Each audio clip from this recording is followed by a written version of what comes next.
साथियों, जय हिंद, जय भारत, वंदे मातरम, नमस्कार, राम राम। मैं आपका साथी वेटरन ओम प्रकाश जैसलमेर से।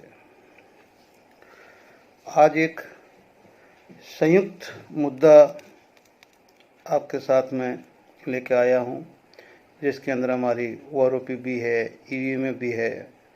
ईवीएम के साथ में किसान आंदोलन भी है, पहलवानों का भी है, ओपीएस का भी है, हमारे पेंडिंग भर्ती वाले भी है। मतलब भारत का लोकतंत्र भी है और भारत का सबसे श्रेष्ठ कानून का मंदिर सुप्रीम कोर्ट भी है। और एक छोटा सा मेरा अपना एक मंथन है, अच्छा लगे तो ज़रूर कमेंट करें और मुझे भी विचार जानने को पता चले कि मैंने गलत बोला या सही बोला। शुरुआत तो हम सैनिकों से ही करेंगे कि भी हमने ओआरओपी के लिए सब ने मिल के अपने अपने स्तर पे जो भी किया है, जो हमारे साथ विसंगतियाँ हुई है, हमें जो रोडों पे, कोर्ट में, जहाँ पर भी गए हैं, वहाँ असफलता ही हमारे को हाथ लगी है।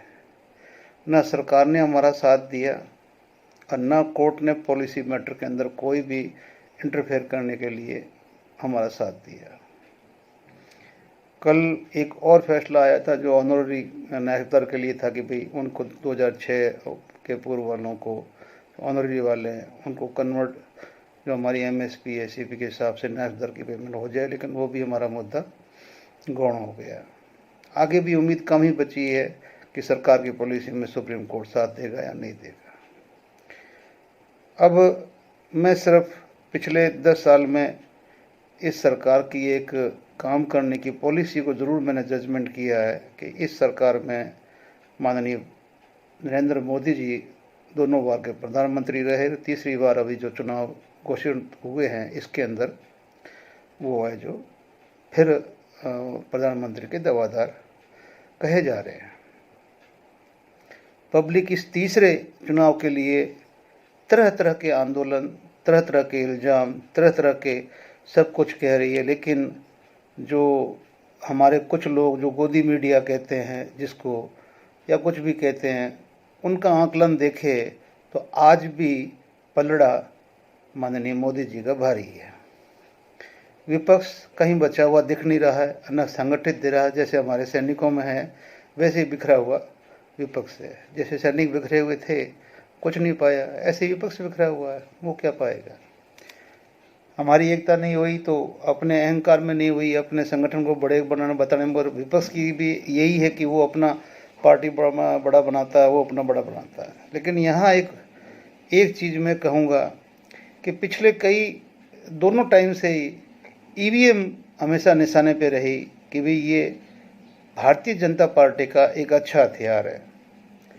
हालांकि निशाने में रही, लेकिन जब दिल्ली के अंदर 60 सीट में मतलब 70 सीट में 67 सीट ले आते हैं केजरीवाल, या पंजाब में इस तरह से मतलब वो ले आते हैं, या मतलब कांग्रेस तेलंगाना में ले आती है, तो जब उनकी वहाँ मतलब इस तरह मतलब कि 80-90% तक वो अगर मान लो वोट कवर कर लेते हैं ईवीएम के थ्रू, तो फिर हमें ये लगता है कि बात सच है या गलत है, लेकिन हम निर्णय नहीं कर पाते हैं आम आदमी। लेकिन जब अभी ईवीएम आंदोलन के अंदर सुप्रीम कोर्ट के ही वकीलों ने एक्सपर्टों को लाके जंतर मंतर पे ये सिद्ध कर दिया कि भाई किस तरह से वोट हैकिंग होता है, किस तरह से वोट पहले उसका आएगा, फिर उसका आएगा, फिर उसका आएगा, किस तरह से वोट पार्टियों को मतलब मशीन को एडजस्ट किया जाता है। तो सरकार तो अगर मतलब सरकार को फायदा है तो सरकार इस चीज़ को कभी हटाएगी नहीं। लेकिन अगर देश की जनता पूरी, या जनता के कुछ लोग, या जनता में काफ़ी परसेंटेज अगर चाहते हैं कि भाई बैलेट पेपर से चुनाव हो, तो इसका तो स्वतः संज्ञान सुप्रीम कोर्ट ले सकते हैं। माननीय श्री अपना सीजीआई चंद्रचूड़ साहब ले सकते हैं। भाई चंद्रचूड़ साहब ने भी तो जब अपना ओथ लिया, कसम लिया, तो उन्होंने भी बोला कि भाई मैं संविधान की तो रक्षा करूंगा ही करूंगा, लेकिन संविधान के मार्फत लोकतंत्र की भी रक्षा करूंगा। तो इसके लिए उनको किसी पिटीशन की जरूरत नहीं है। अगर उनको लगता है कि देश में सोशल मीडिया या जो भी है ये जो सामने दिखाई दे रहा है, तो वो खुद अपना 5 कमेटी टीम सुप्रीम कोर्ट की गठित करके और एक्सपर्ट को अपने चैम्बर में बुला के मशीन मंगवा के रखवा के वो खुद इस चीज़ को देख सकते हैं, और देखने के बाद में सिर्फ सिंगल एक लाइन का वो अपना आदेश पारित कर सकते हैं कि भाई सॉरी, ये जो मशीन नहीं चलेगी और बैलेट पेपर से चुनाव होगा। तो साहब अभी भी चुनाव होने में तो 1 महीने का वक्त बाकी है, और ये भारत बहुत बड़ा देश है, इसको तैयारी करने में कोई टाइम नहीं लगेगा। कभी बैलेट पेपर कैसे छपेंगे, क्या होगा क्या नहीं, सब तैयारी हो सकती है।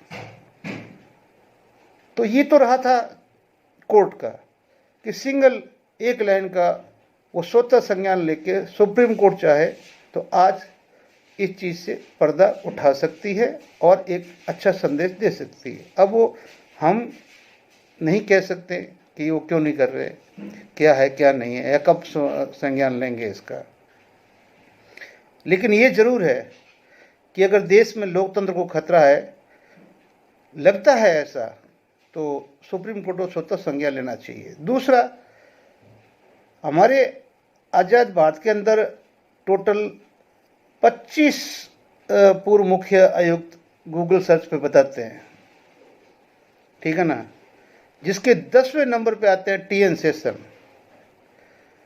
आप 25 में से 24 का किसी का नाम आपको याद नहीं है, लेकिन टीएन शेषन के टाइम में जो आदमी 18 साल का था वो मरते दम तक टीएन शेषन को नहीं बोल सकता, क्योंकि चुनाव क्या होता है, चुनाव आयुक्त क्या होता है और किस तरह से मतलब ये सब कुछ होता है, ये टीएन शेषन ने बताया था कि आखिर एक चुनाव आयुक्त की ताकत क्या है, ठीक है ना।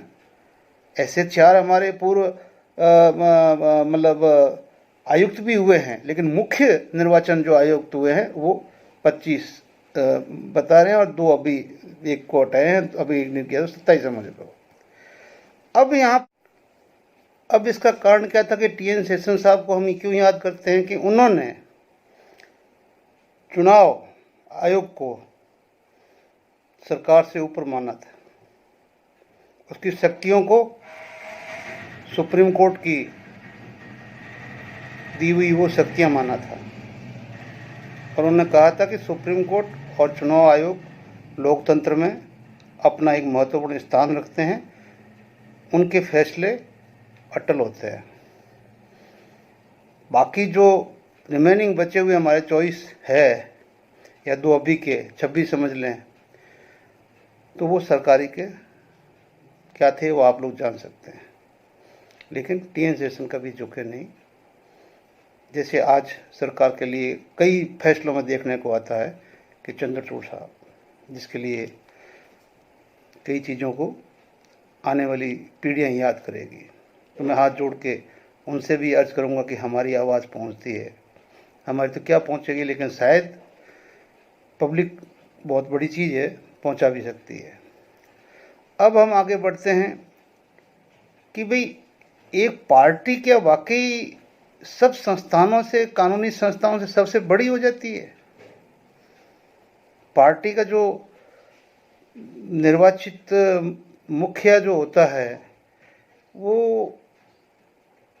मतलब इस तरह से हो जाता कि भाई जो वो कहे वही सही है, बाकी कुछ भी सही नहीं है। तो इस चीज़ को थोड़ा गले कम उतरता है। अगर सरकार ने सब इतना अच्छा काम किया है, आपने मतलब इतनी अच्छी अर्थव्यवस्था बना दी विश्व के अंदर, सेना को इतना ताकतवर बना दिया है, रुपया आपका डॉलर के मुकाबले बिल्कुल सही हो गया है, और आपने पूरी शांति बना दी है, 370 हटा दी है, अयोध्या में मंदिर बना दिया है, इतने अच्छे अच्छे काम किए हुए, तो फिर आपको पब्लिक का मान सम्मान करके आप खुद ही ये जो ईवीएम को हटा देते और खुद ही चुनाव आयुक्त को बोलते हैं कि भाई हम तो उस पे बैलेट पेपर से लड़ लेंगे। और जब बैलेट पेपर से लड़के आप जीत के आओगे तो उसके बाद फिर विपक्ष क्या बोलेगा आपको, आंदोलनकारी क्या बोलेंगे आपको? फिर तो ईवीएम कोई आसान नहीं रहा ना। पब्लिक ने आपको लेके आई, छाती ठोक के लेके आए, आप छाती ठोक के आए। तो मैं तो आपसे भी अर्ज करता हूँ कि छोड़ो इस मशीन को और आओ सीधे मैदान में, कुछ नहीं होगा। अगर आपकी सत्ता लिखी हुई है तो आएगी, हैं, डर क्यों रहे आप?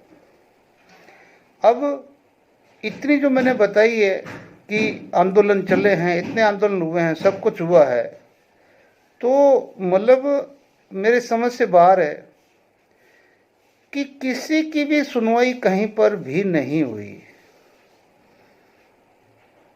और पुलिस, केंद्रीय पुलिस शक्ति का सहारा लेते हुए उनको दमनकारी नीति से दमन किया गया। और एक सामने चीज आई कि जितने भी, चाहे कितने भी मंत्री है, मंत्रालय है, कुछ भी है, किसी का भी अपना फैसला नहीं होता है। फैसला तो कोई भी होगा तो माननीय प्रधानमंत्री जी के मार्फत ही होगा, चाहे कोई डिक्लेरेशन होगा तो उनके मार्फत ही होगा, या कोई और चीज़ होगी तो उनके मार्फत ही होगा, कोई उद्घाटन होगा तो उनके मार्फत ही होगा। किसी मंत्रालय का काम पूरा हो गया तो उसका कंप्लीशन, उद्घाटन भी वही करेंगे।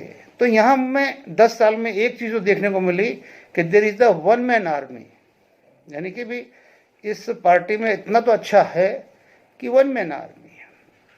अब जितना टीएन शेषन साहब मशहूर थे उस टाइम, चुनाव आयुक्त इतना मशहूर था, इतनी मशहूर आज ईडी भी है, ठीक है ना, उतनी मशहूर ईडी है।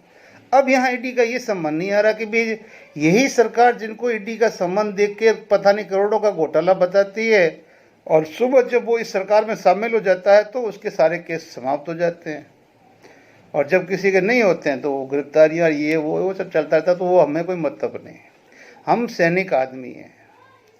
हमारे साथ जो आपने सरकार ने किया है कि आप हमेशा ही 10 साल में हर बार आपने जाके सरहद में जो मिठाई खिलाई है, तो अभी हमें शक होता है कि क्या आपने दिल से खिलाई है। दिल से खिलाई होती तो हमारे बंदों ने आपसे पैसे नहीं मांगे। हम फौजी आदमी हैं, जो हमें मिल रहा है हम संतुष्ट है। हम इतना ही कह रहे हैं कि जो हमारे साथ अनजस्टिस हुआ है, जो हमारे ब्यूरोक्रेसी और हमारे अधिकारी ने मिल के किया है, और सबसे बड़ी अगर कोई मांग है तो हमारी यही है कि भाई जितने भी जोखिम भत्ते हैं वो शरीर पे लागू होते हैं, वो रैंक पे नहीं होते। उसको रैंक पे मत करो।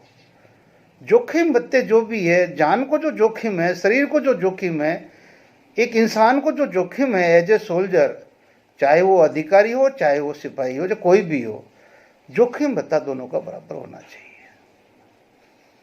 मौत के बाद बच्चे इनके भी अनाथ हैं, उनके भी अनाथ है। हाथ पांव कटने के बाद भी ये भी बेसहारा, वही बेसहारा है। जे भी जो जोखिम भत्ते कितने भी है, चाहे वो उसमें एमएसपी से लेके डिसेबिलिटी वगैरह सब आ जाती है, जोखिम भत्ते। बाकी वो अधिकारी है, आप उनको आईपीएस के बराबर ले जाइए, किसी के बराबर, हमें कोई आपत्ति नहीं है। आपको लगता है कि बेचारे इस सिपाही को भी बढ़ाना चाहिए तो बढ़ा दो।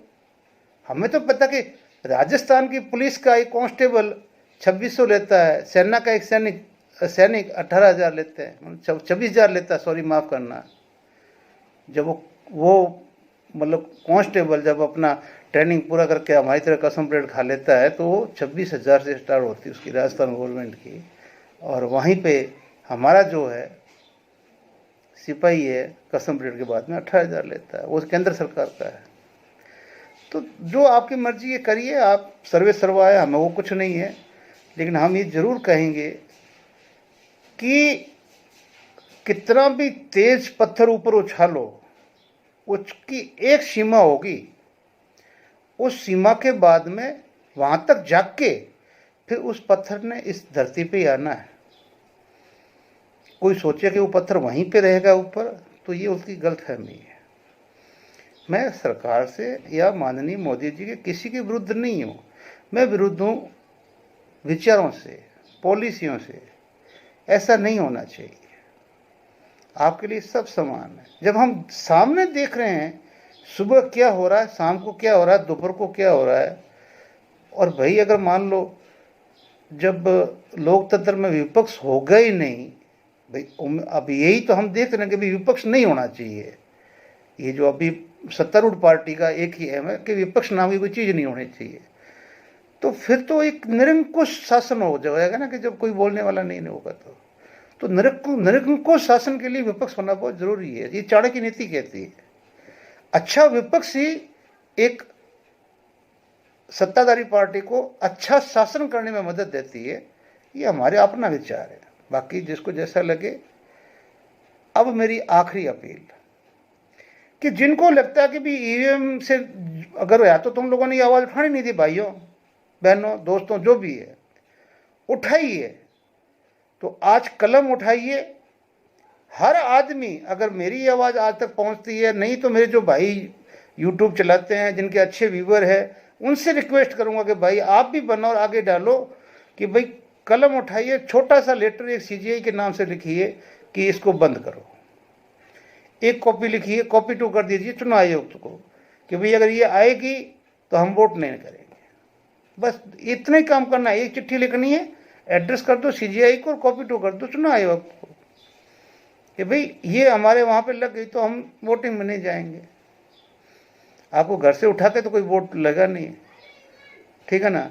और फिर देखो इसी 1 महीने में कैसे फैसला नहीं होता। जब आप उपजाओगे तो उसके बाद में चाहे हो सकता है कि दोबारा चुनाव की घोषणा करनी पड़े। ये तो हम पे डिपेंड करता है। ये जो राइट, अभी जो लोकतंत्र का राइट तो पब्लिक के हाथ में है। हम चुनाव सेलेक्ट कैंडिडेट करने से पहले ही उसके गुलाम बन जाते हैं, पीछे पीछे घूमना शुरू कर देते हैं। जीतने से पहले ही उसको ऐसे करके हाँ जी साहब, हाँ जी साहब, हाँ जी साहब, हाँ जी साहब। क्या कर रहे हो भाई? आज तो वो तुम्हारे पांव छूने आए हैं, आज तो उनको आशीर्वाद दे दो वैसे ही, और आप तो सीधे उनको फूलों में तोल रहे हो पहले ही। तो भाई जब फूलों में तुल के जो जाएगा फिर वो पीछे मुड़ के नहीं देखेगा, फिर उसको फूल ही चाहिए। कांटों पे चलने की आदत उसको नहीं पड़ेगी। Thank you. जय हिंद, जय भारत।